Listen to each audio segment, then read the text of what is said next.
दो आवेशों की निकाय की हम बात करते हैं, दो आवेशों की निकाय की बात करते हैं तो वहां पर दो आवेशों के कारण लगने वाली जो बल की वैल्यू होगी वो F net is equal to कितना होगा, F1 vector plus F2 vector होगा।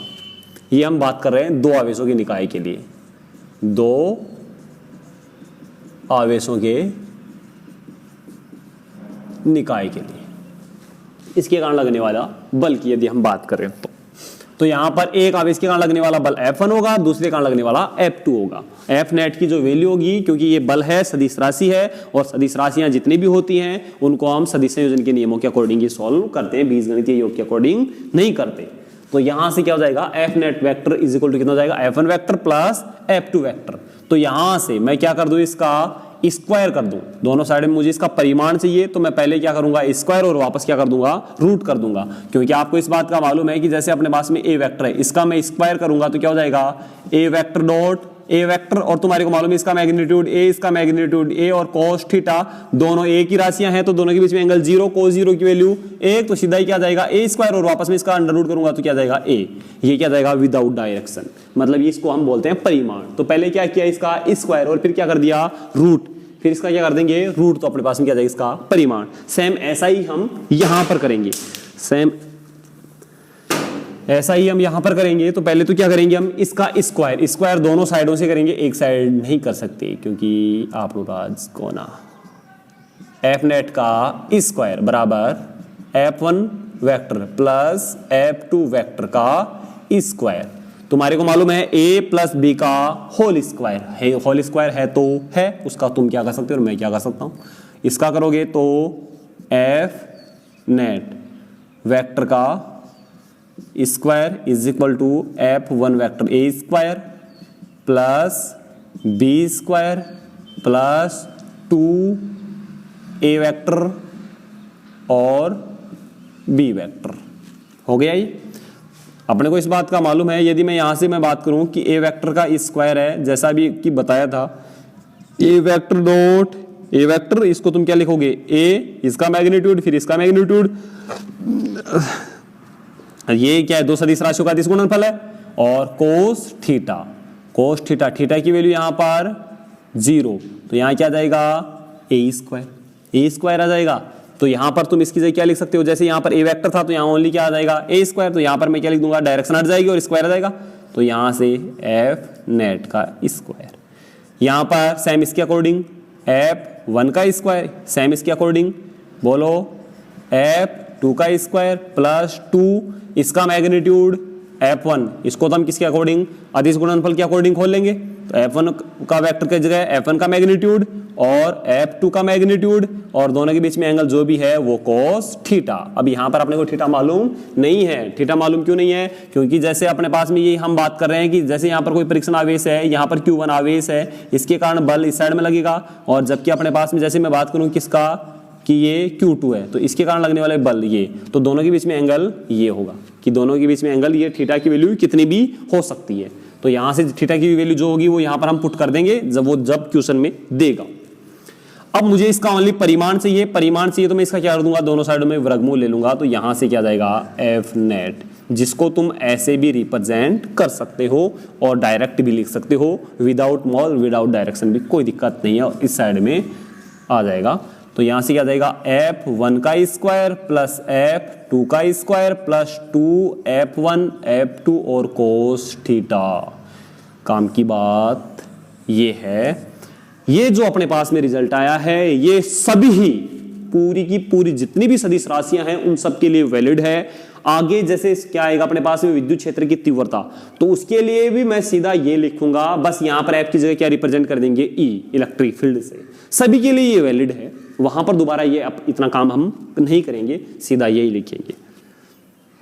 तो यहां अपने पास में ये आ गई सारी बातें। अब इसके बाद में वो डिपेंड करता है कि अपने पास में थीटा की वैल्यू क्या है, थीटा की वैल्यू क्या है। तो थीटा की वैल्यू के लिए हम बात कर लेंगे। सबसे पहले यहां पर अपने पास में रिजल्ट क्या आ गया, F net is equal to F1 का स्क्वायर प्लस F2 का square plus 2F1 F2 cos theta, और इसका अंडर रूट आ जाएगा।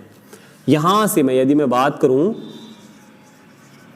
स्पेशल केस की, और फर्स्ट केस की मैं बात करूं कि यदि थीटा की वैल्यू कितनी हो 0, तो कोस 0 की वैल्यू कितनी होगी a।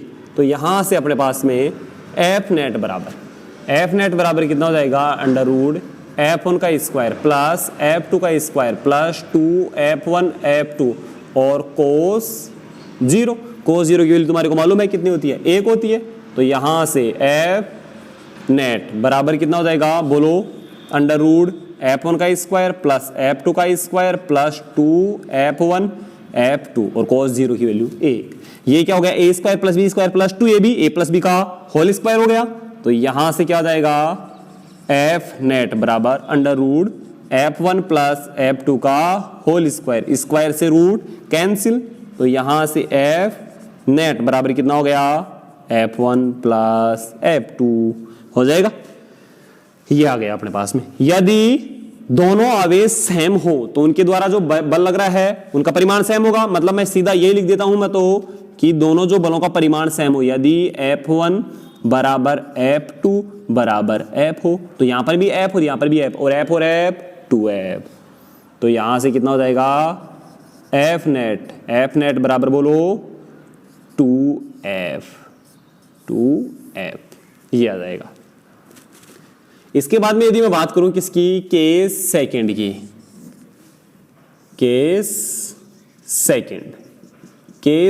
क्या हो जाएगा, यदि थीटा इज इक्वल टू 90 हो, कोस 90 की वैल्यू 0। वैसे तुम्हारे को मालूम है कि F net is equal to under root f1 का स्क्वायर प्लस f2 का square plus 2f1 f2 cos theta, f1 f2 cos theta.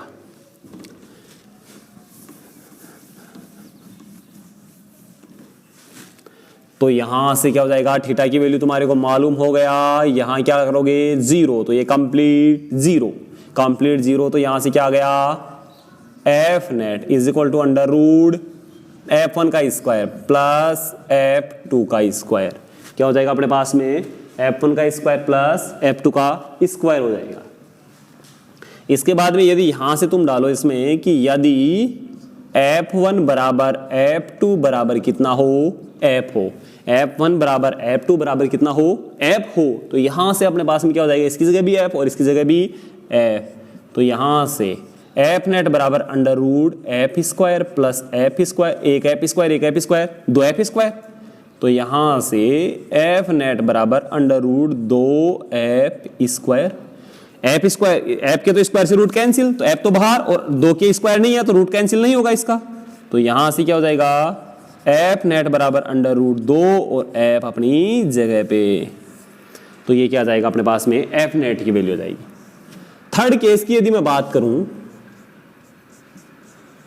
कि थीटा इज इक्वल टू कितना हो 180, थीटा इज इक्वल टू कितना हो 180, तो कोस 180 की वैल्यू कितनी होती है, -1। ठीक है, तुम्हारे दिमाग में ये बात आई है कि ये 0 कैसे लगेगा, 90 कैसे लगेगा और 180 कैसे लगेगा। तो एक बार ये मैं केस बताता हूं, उसका बाद में सारों के बारे में बता दूंगा, एक साथ ही काम खत्म। तो यहां से अपने को इस बात का मालूम है, चूंकि आपको मालूम है कि एफ नेट की जो वैल्यू होती है वो अंडर रूट f1 का स्क्वायर प्लस f2 का square plus 2f1 f2 cos theta.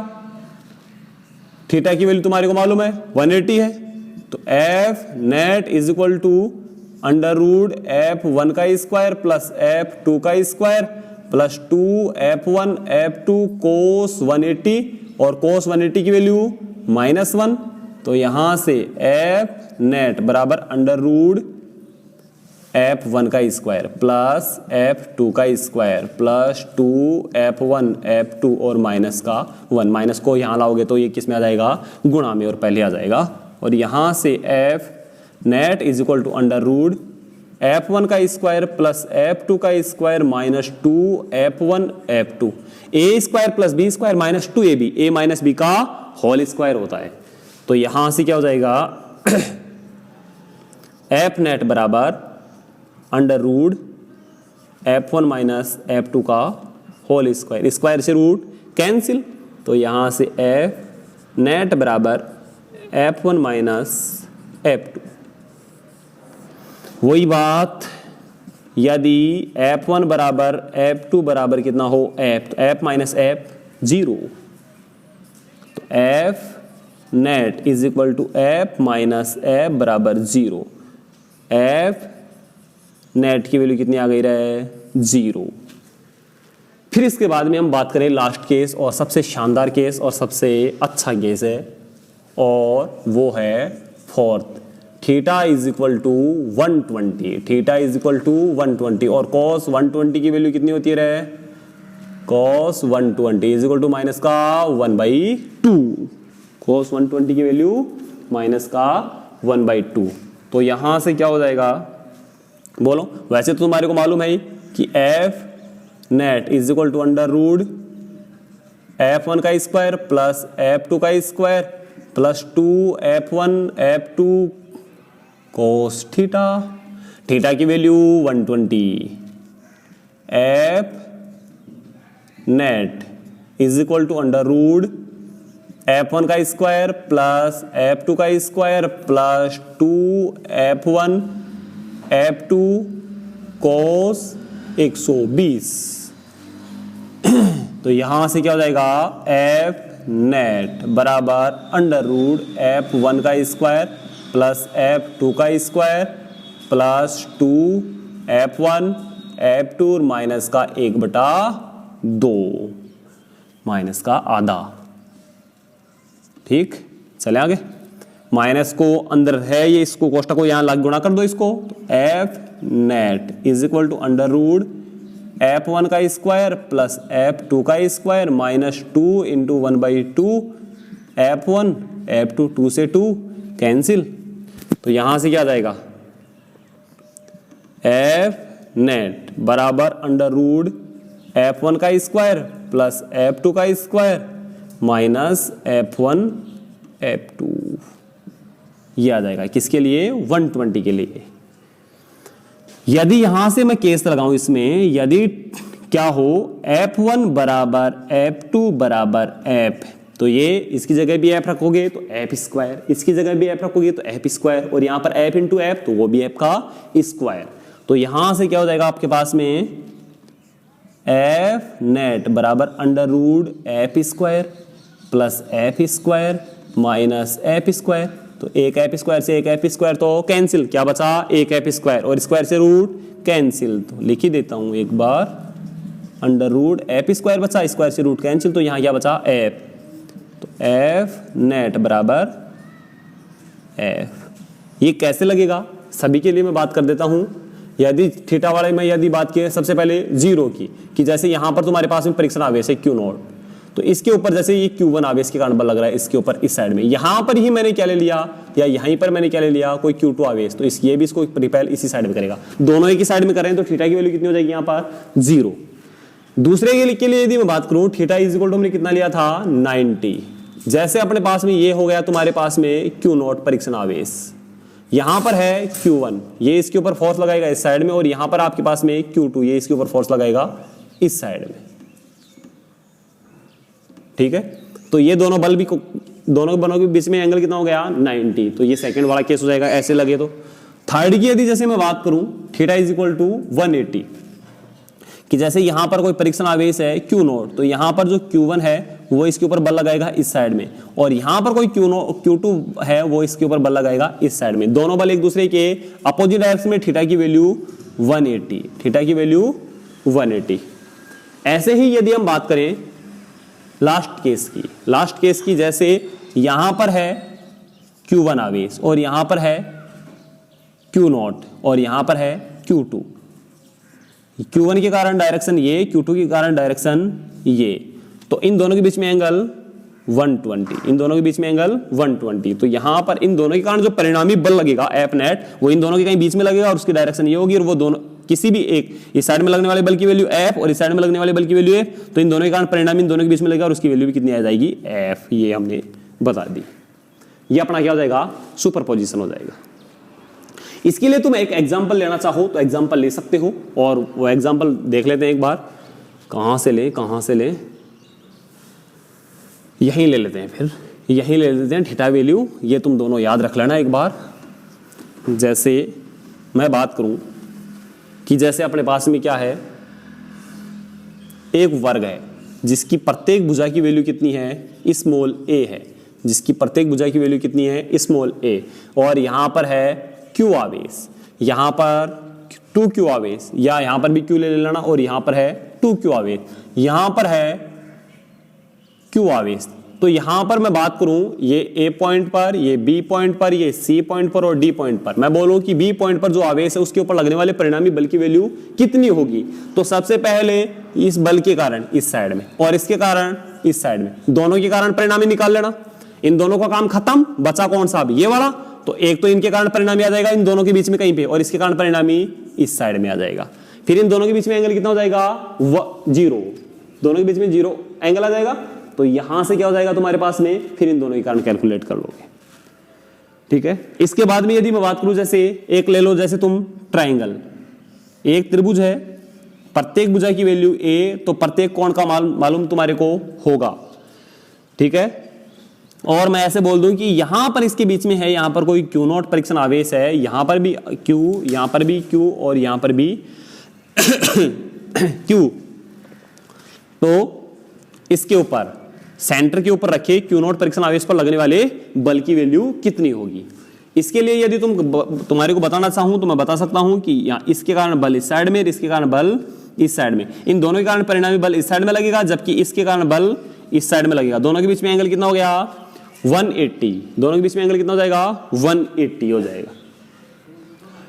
तो यहां से, और ये वाला पहले मैंने बता ही दिया था कि इसके कारण ये और इसके कारण ये, दोनों के बीच में एंगल 120, तो इन दोनों के कारण परिणामी बल आ जाएगा, तो 120 से ही हो जाएगा। एक बार करके देख लेना, मैं यदि कमेंट्स में डाल देना होता है तो अच्छी बात है, नहीं होता तो और भी अच्छी बात है।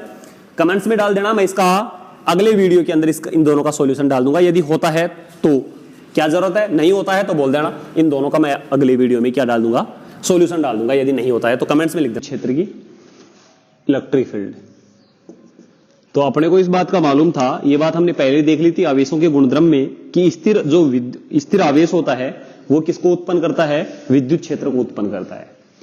हम यहां पर स्थिर विद्युतिकी में ओनली किसकी बात करेंगे, स्थिर आवेशों के बारे में ही बात करेंगे।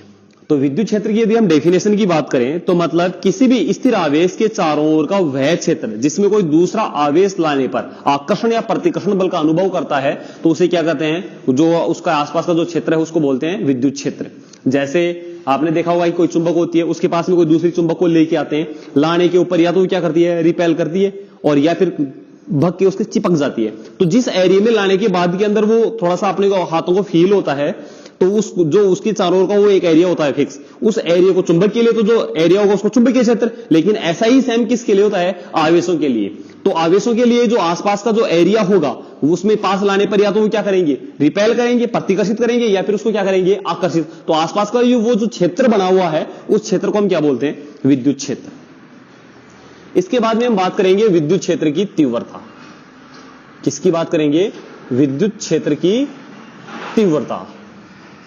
विद्युत क्षेत्र की तीव्रता का मतलब है कि वहां पर अब अपने को इस बात का मालूम चल गया कि कोई भी स्थिर आवेश है उसके चारों ओर विद्युत क्षेत्र तो है, लेकिन कितना है, जो कितना है उसी की जो हम बात कर रहे हैं यहां पर वो है विद्युत क्षेत्र की तीव्रता। और इसको हम ई वेक्टर से रिप्रेजेंट करते हैं। इसको हम किससे रिप्रेजेंट करते हैं, ई वेक्टर से।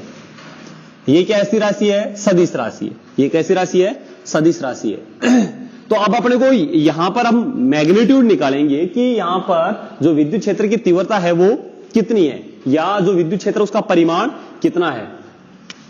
तो अपने को इस बात का मालूम है, इसको नॉर्मली मैं तुम्हारे को पहले वैसे बताऊं तो जैसे अपने पास में यहां पर कोई क्यू आवेश है, यहां पर कोई क्यू आवेश है, और यहां पर अपने को क्या निकालना है कि इसके कारण विद्युत क्षेत्र कितना होगा। जितना ज्यादा इसके कारण, मतलब ये जितना ज्यादा इसका विद्युत क्षेत्र होगा, ये किसी और कोई आवेश लेके आएंगे तो उसके ऊपर उतना ही ज्यादा क्या लगाएगा, फोर्स लगाएगा। तो यहां पर फोर्स कैलकुलेट करने के लिए मैं क्या कर लेता हूं, एक परीक्षण आवेश टेस्ट करने के लिए Q0 लेके आता हूं, इससे स्मॉल r दूरी पर, इससे स्मॉल r दूरी पर। तो इन दोनों के मध्य लगने वाले बल की वैल्यू कितनी हो जाएगी, इन दोनों के मध्य लगने वाले बल की वैल्यू F बराबर कितना हो जाएगा, Q0 अपॉन r स्क्वायर। अब यहां पर हमने बात क्या की, सिर्फ और सिर्फ इस आवेश के कारण इतनी दूरी पर विद्युत क्षेत्र कितना होगा, जबकि इसमें कितने आवेश आ रहे हैं, दोनों। इसमें कितने आवेश आ रहे हैं, दोनों। तो ये क्या है, फोर्स। इसमें यदि मैं इस Q0 को कैसे हटाऊं, मैं यदि इसमें क्यू नोट का डिवाइड कर दूं, इस क्यू नोट का डिवाइड कर, क्यू नोट से क्यू नोट कैंसिल और ओनली क्या आ जाएगा, के क्यू अपॉन आर स्क्वायर। ये जो होगा ये इसको हम बोलते हैं विद्युत क्षेत्र की तीव्रता, क्योंकि अब यहां पर ये जो अपने पास में टर्म आ रही है वो ओनली क्यू के कारण आ रही है, क्यू नोट के कारण नहीं आ रही, और इसी को हम क्या बोलते हैं, ई वेक्टर। तो यहां पर अपने पास में E vector is equal to क्या आ गया, एफ अपॉन क्यू नोट। तो ये बातें सारी हो गई, लेकिन हम इसको जब बोर्ड एग्जाम में समझाएंगे या लिखेंगे तो वहां पर ये बातें ऐसे ही नहीं बोलेंगे, उसको हम डायरेक्ट ही बोलेंगे कि E vector is equal to F vector upon Q naught. तो इसके लिए आप इसको क्या लिख दोगे, E vector is equal to F vector upon Q naught, F vector upon Q naught. तो यहां से तुम इसकी डेफिनेशन लिखना चाहो तो लिख सकते हो, क्या लिखोगे कि किसी भी स्थिर आवेश के पास में यदि अपने पास में क्या है, एकांक परीक्षण धन आवेश है, तो उस पर लगने वाले जो बल है उसी को हम क्या बोलते हैं, उस बिंदु पर विद्युत क्षेत्र की तीव्रता के बराबर होता है। ऐसे बोल सकते हो कि जैसे अपने पास में यहां पर कोई क्या है, आवेश है, और उसके कारण इसमें स्मॉल आर दूरी पर कोई परीक्षण आवेश क्यू नोट है, तो उस पर लगने वाले बल तथा उस परीक्षण आवेश क्यू नोट के अनुपात को विद्युत क्षेत्र की तीव्रता कहते हैं, या लगने वाले बल की जो वैल्यू होती है उसकी वैल्यू किसके बराबर होती है, विद्युत क्षेत्र की तीव्रता की। इसको दो रूपों से आप बोल सकते हो इसकी लैंग्वेज को, कि या तो तुम ऐसे बोल सकते हो कि एकांक परीक्षण धन आवेश पर, एकांक बोलते हैं इसका मतलब क्या हो गया, इसकी यूनिट 1 हो गई या इसका डिवाइडेशन हो गया, या फिर तुम ऐसे बोल सकते हो कि ये और इसके अनुपात को। तो दोनों लैंग्वेज वैलिड है, उसमें कोई दिक्कत नहीं है। तो E vector is equal to क्या हो गया, F vector upon Q naught. यहां से ये कैसी राशि हो गई, यहां से यदि इसकी मैं बात करूं मात्रक की, तो इसका मात्रक क्या हो जाएगा, अब इसका मात्रक तो क्या होता है न्यूटन, और इसका कुलाम, तो न्यूटन पर कुलाम हो जाएगा, ठीक है। इसके बाद में यदि तुम बात करते हो, इसका वैसे और भी होता है, और क्या होता है, या वोल्ट पर मीटर भी होता है, इसका और क्या होता है, वोल्ट पर मीटर भी होता है। ये अपने जब नेक्स्ट चैप्टर आएगा विभवांतर वाला 3rd चैप्टर, उसमें वहां से अपने को मालूम चल जाएगा।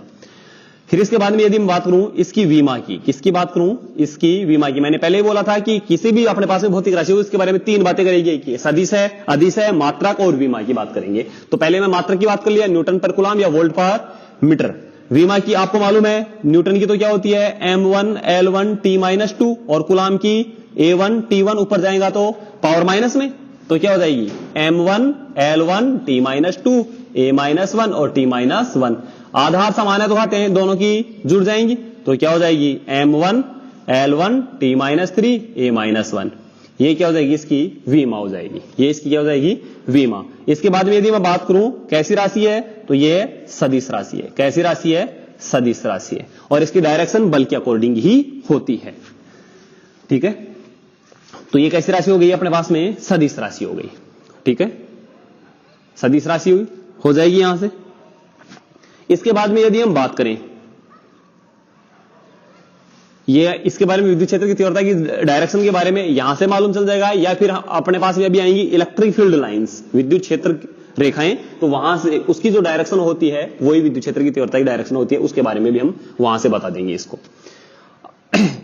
तो यहां से अपने पास में इसका फॉर्मूला क्या हो गया, E vector is equal to F vector upon Q naught. कुछ जगह पे यदि अपने को यहां से तो हमने क्या कर दिया, फोर्स और परीक्षण आवेश दोनों से हमने किसकी वैल्यू कैलकुलेट कर ली, ई वेक्टर की। यदि मान लो वो गलती से ई वेक्टर की और क्यू नोट की वैल्यू दी, एफ की बात करें तो ये डिवाइड में इस साइड में आएगा तो मल्टीप्लाई में, तो यहां से आप F vector is equal to Q naught E vector भी लिख सकते हो। यहां से क्या लिख सकते हो तुम, F vector is equal to Q naught E vector, और ये अपने को काम आएगा, काम नहीं आएगा, बहुत काम आएगा, ठीक है। इसके बारे में यदि हम आगे